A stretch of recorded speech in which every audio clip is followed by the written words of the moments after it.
brokerages joining software as the latest sector to get hit by growing fears about AI disruption. You know, a lot of this does remind me of the late 90s when there would be an online retailer that got started and the bricks and mortar stock would go down. OpenAI launching its latest new model, GPT-5, offering faster performance, fewer hallucinations, improved coding capabilities.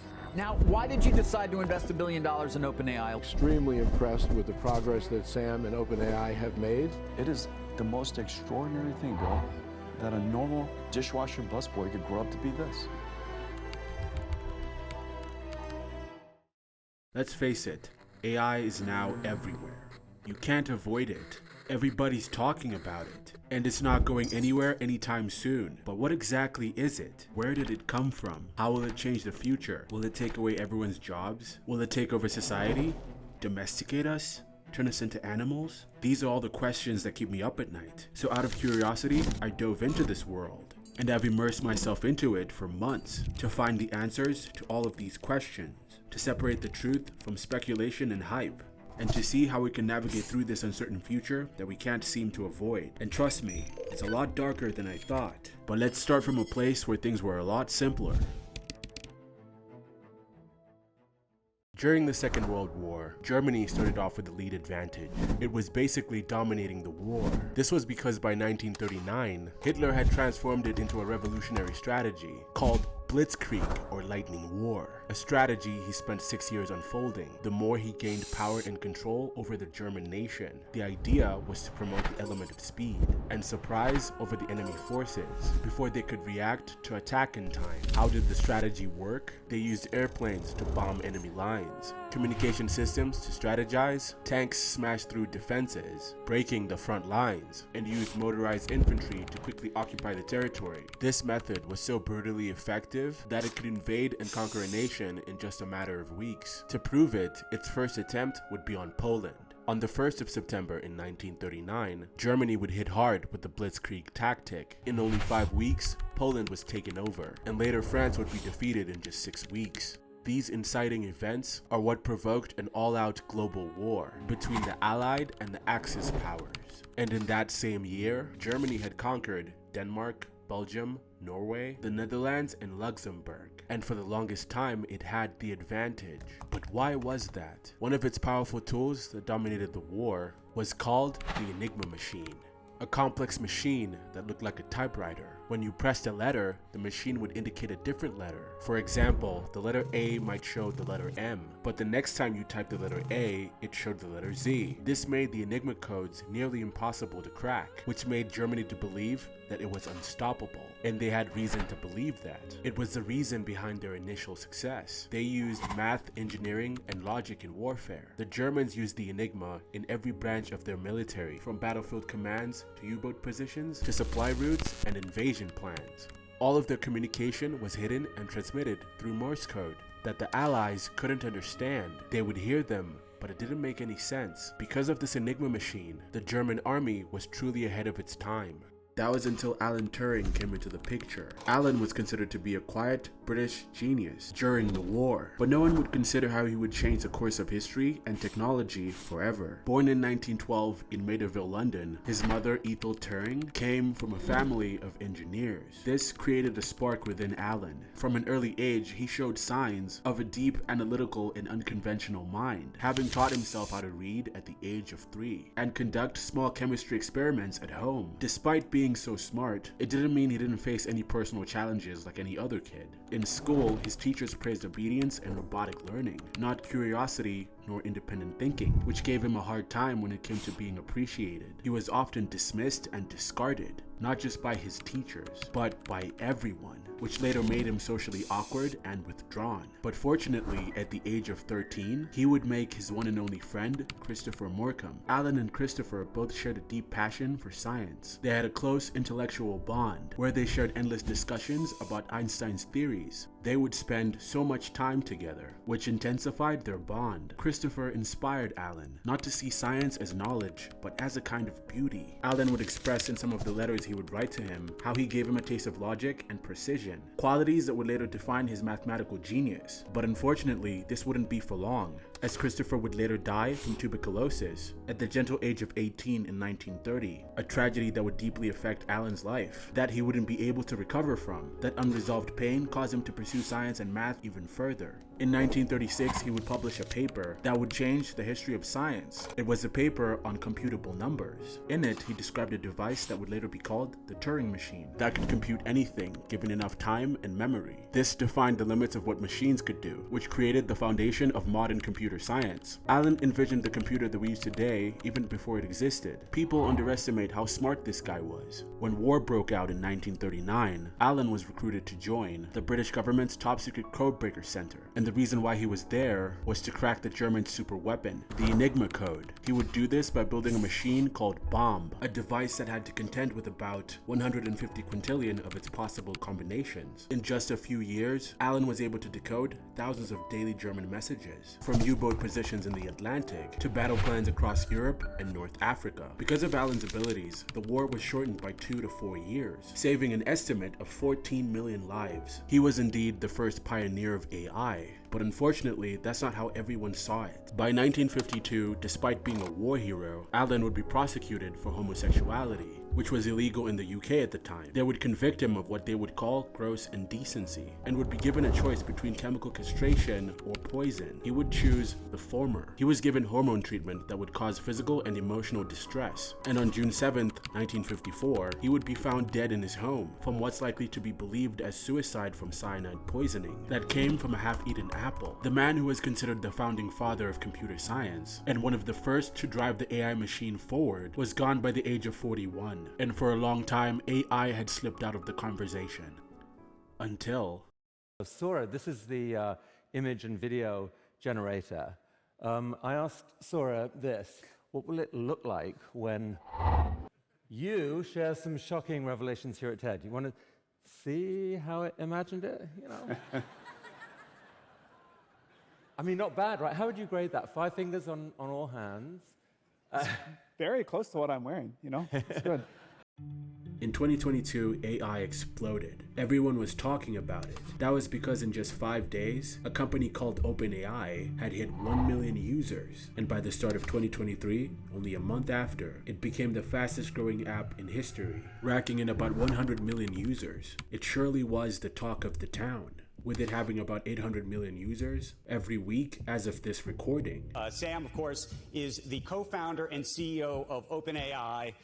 As I said earlier, one of the most consequential companies of our time. In just the past 2 years, since the launch of chatgpt, Sam and his team have brought AI to the mainstream. He has fundamentally really altered how we work, communicate, innovate, and now think about what our future is even going to be like. With the head of it being led by talented entrepreneur Sam Altman. Sam was born in 1985 in Chicago, Illinois. When he was just 8 years old, he got his first Apple computer that he would learn how to code and take it apart to see what its hardware was made of. This alone gave him a passion to study computer science, of which he would enroll in the University of Stanford years later. But in just 2 years, he would drop out to start his own company called Loop in 2005. It was a location social network app. Loop is about connecting with people on the go, which is, after all, the main reason you have a phone.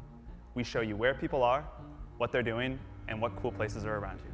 Its business model had a lot of competition. They would try to pivot and add new features. That did help, but it made the vision of the company a little warped in my opinion. They would also face the issue of trying to monetize the app, which proved to be a challenge, which also made running it quite expensive. Reaching its peak of 4 million users, Sam and his team decided to sell it for $43 million to a company called Green Dot Corporation in 2012. Given how all of this started when he was at Y Combinator, Sam would become a partner there, making major strides doing what he loved, which was to start up companies, to the point where he would put $10 million of his own money to startups that he would find promising. The degree to which you're successful approximates the degree to which you build a product that is so good, people spontaneously tell their friends about it.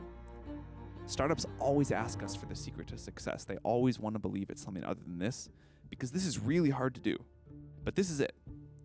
But regardless, Sam would still leave the company because of a growing obsession he harbored, an obsession over AI. But he wasn't the only person who did. Elon Musk and Sam Altman had a growing concern over how dangerous and undermined AI was, so they wanted to create a company of their own. But their biggest concern was one of the largest companies on the planet, Google. Okay, so at the time,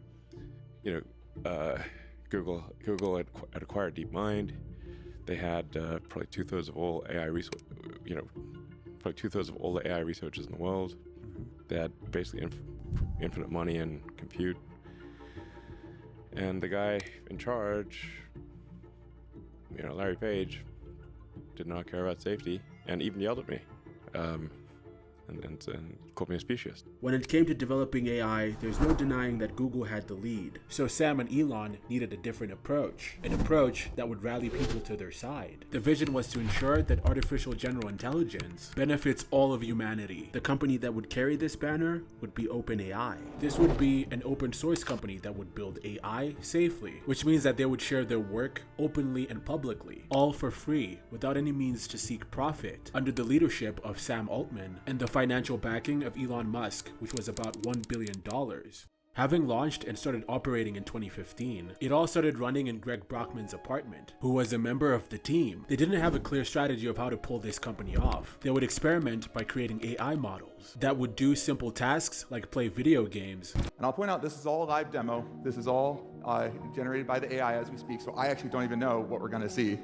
I think this is partially due to the fact that Sam and Elon weren't around very much. Sam was still preoccupied with Y Combinator at the time, and Elon was busy with his own companies. But regardless, they all wanted to build something that was beyond imagination, something godlike, an artificial superintelligence. Funny enough, they were aware of the dangers that AI would cause, like a huge slop of mass information, cyber attacks, and weapons of mass destruction, and how someday it would surpass human intelligence for better or for worse. The fact that you can have this thing do this amazing stuff for you, and you kind of live your life the same way you did 2 years ago. Yeah. Kind of work the same way you did 2 years ago. Do you think that's possible, that we have crazy super intelligence that's 400 IQ and that's still the case?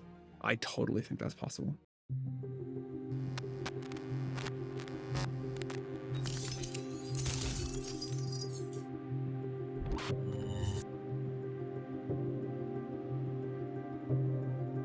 Regardless of what felt like an idealistic fantasy at the time, no one was really paying attention to them. To put it boldly, no one cared about what was happening in the world of AI. The truth is, AI had a lot of issues.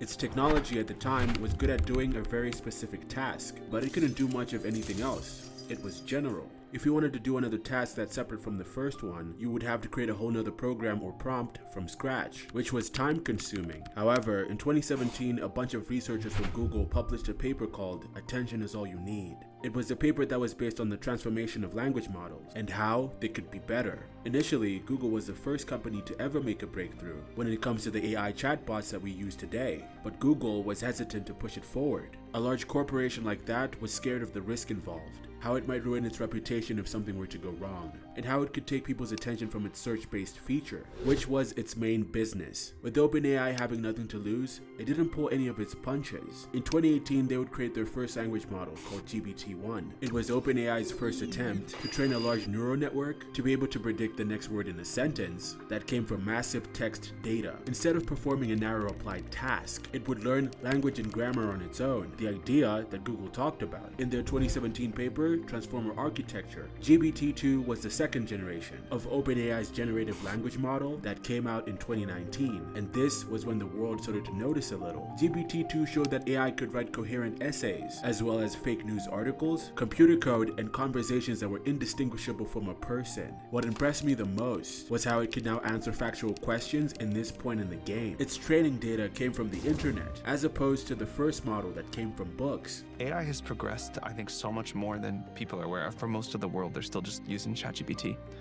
And yet we now have systems that are as smart as our smartest humans and beating them in these our hardest intellectual competitions.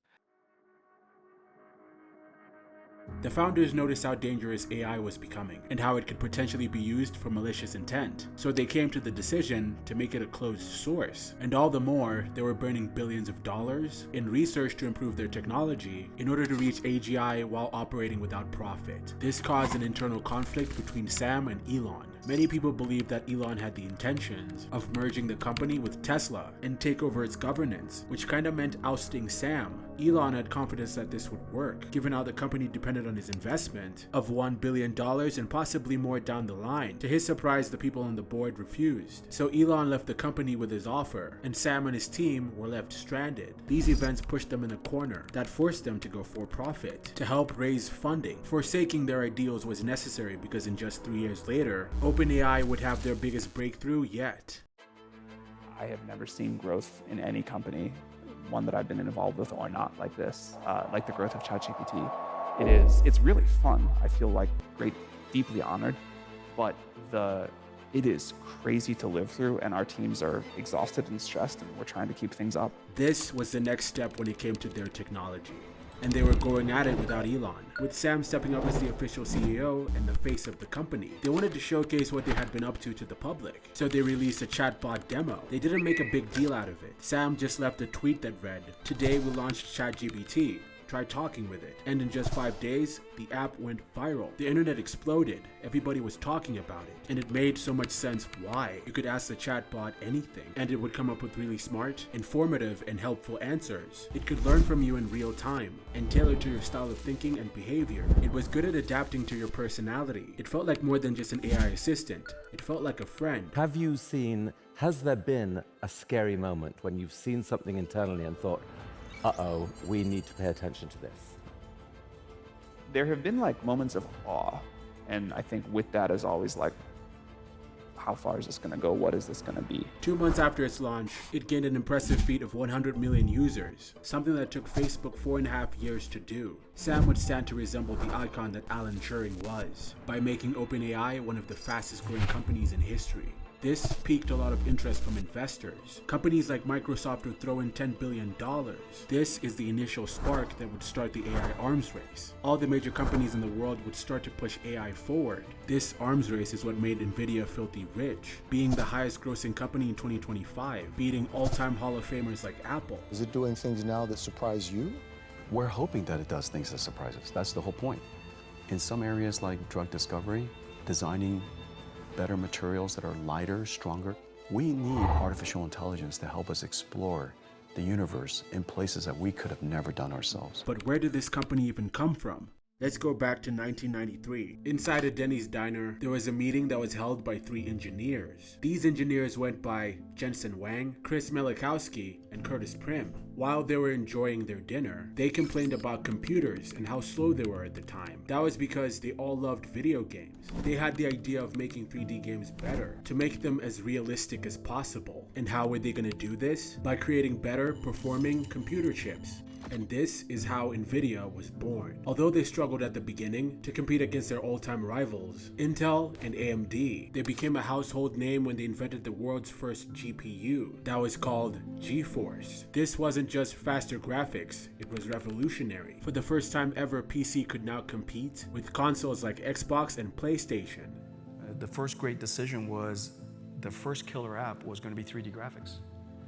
And the technology was going to be 3D graphics, and the application was going to be video games. But this was only the beginning for the gaming company. In 2006, they made a major change from gaming to computing. They launched CUDA, which is Nvidia's parallel computing platform, as well as its programming model. CUDA lets software developers use Nvidia's GPUs for general purpose computing, not just graphics. It's like unlocking the full power of a graphics card to do complex math, simulations, AI, and scientific tasks way faster than the CPU alone. It felt like they had predicted the AI boom ahead of time, because when AI and machine learning took off, between 2010 and 2020, Nvidia was already there. Its GPU was perfect for training neural networks and facilitating language models. So by the time ChatGPT blew up, they were ready.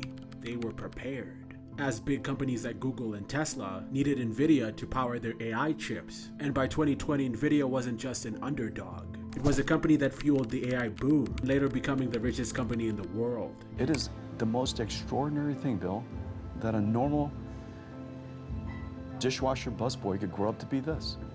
There's no magic, it's just 61 years of hard work every single day.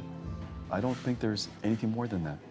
By early 2024 to 2025, all the major tech companies were all in on AI. All forms of investors were reining in on this technology. At this point, global spending is expected to reach $2.5 trillion. There's no denying that AI is everywhere, a subject matter that has become bigger than the Industrial Revolution and the atomic bomb. And all these big tech companies were scared of missing out, so they poured all their resources into this game. And the person behind all this was Sam, with him making huge claims about it, fueling the hype to get people even more interested. But it hasn't been all smooth sailing. Despite billions of dollars being funneled into AI, nothing substantial has really come out of it. An MIT study suggests that 95% of AI companies fail to bring any kind of return on investment or any value at all. And many skeptics believe that people should ignore this hype and look at this whole situation from a realistic approach. It's no question that 95% of startups fail within the first 5 years, but there has to be a reasonable outlier that determines the one that do succeed, which is usually from the value that they bring. A lot of people have looked into this and compared how this whole situation is a lot similar to the dot-com bubble. This was a period in the 90s where the internet exploded in popularity. The media, investors, and entrepreneurs were convinced that it was going to change everything. But the reality is how any company that embraced this ideal could raise millions of dollars without it having much to offer, which is kind of similar to what's going on right now. Aside from language models and video image generator tools, AI development has been pretty stale, at least compared to the claims of leaping towards AGI. Of course, 78%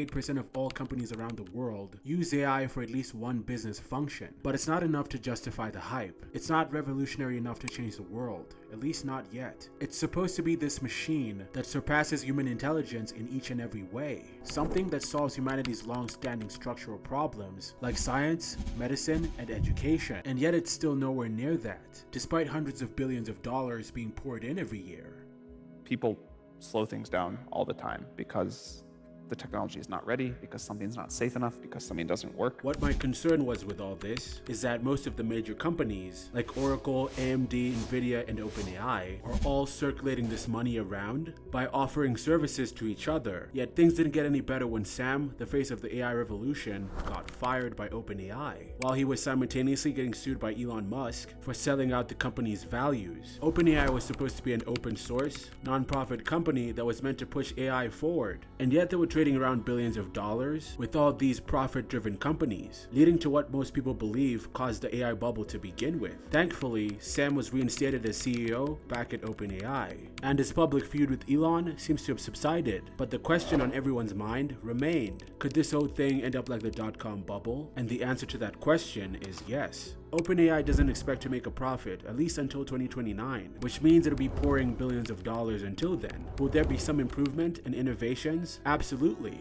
but I think it's best to lower your expectations. A lot of people have been terrified that AI is going to take away everyone's jobs, but the truth is, it's only replacing low-level entry jobs, like data entry and basic customer support, while simultaneously creating new job opportunities. It's not as crazy as people make it sound. AI doesn't have the intuition or the efficiency to replace a highly experienced human being, especially when it comes to sensitive skills like surgery, or professions that require planning and strategizing, like being a CEO of a company. In the workforce, AI has served as a helpful assistant more than anything else. As for what people are terrified the most about, it being a bubble, I can't truly say that that's a bad thing. If we compare to the last one, there was a huge pump in the market. Everything that was slapped with .com on it had a huge boost when it came to value. Without that company having anything to offer, there was so much saturation and definitely a lot of crazy stuff going on. But when it finally burst, despite the devastation, it became apparent which players were legit and which ones weren't. Companies like Google, Apple, and Amazon emerged as the best players that would soon change the world. They had a solid foundation and clear intentions, which is probably why they became the best companies in the world. These are the companies that would end up changing our lives forever. The same thing will probably play out in AI. A lot of companies are invested in the AI arms race, and obviously there's going to be a lot of chaos before the bubble finally bursts. There's no questioning how everything is going to change at the end of it all, and how completely different our lives are going to be after that, as the players in the race continue to evolve.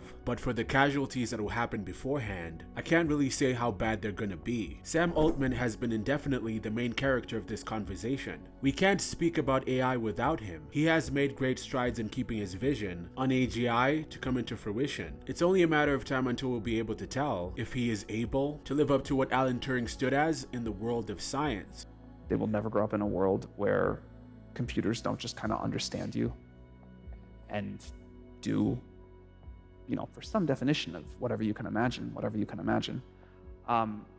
it'll be a world of incredible material abundance. It'll be a world where the rate of change is incredibly fast and amazing new things are happening. And it'll be a world where like individual ability, impact, whatever, is just so far beyond what a person can do today.